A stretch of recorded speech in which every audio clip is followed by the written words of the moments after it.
কতটুকু আপনাদের কাছে আমি বললাম। আল্লাহ পাক রব্বুল আলামিন আমাদেরকে এক ফোঁটা নাপাক পানির দ্বারাই আল্লাহ পাক রব্বুল আলামিন আমাদেরকে সৃষ্টি করেছে, তারপর আমাদেরকে এই দুনিয়ার বুকে পাঠিয়ে দিয়েছে।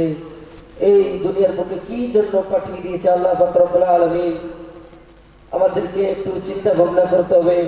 আমরা যে ওখানে গিয়ে আবাদত জিন্দেগি থাকবো, আমরা যেন এই দুনিয়ার বুক থেকে কিছু সামান তৈরি করে আল্লাহ পাক রব্বুল আলামিনের কাছে আমরা যেতে পারি।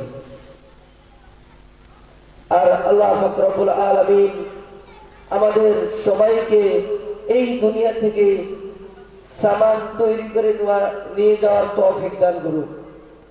টাইম খুবই সংক্ষিপ্ত, আল্লাহ পাক রব্বুল আলামিন যতটুকু বলার তৌফিক দান করছে ততটুকু বললাম। এরপরে হযরত জিরা বসে আছে, অনেকেই বসে আছে, সবাই বলবে। এ বলে আমার বক্তব্য শেষ করলাম। আখির দাওয়ানা আলহামদুলিল্লাহি রাব্বিল আলামিন।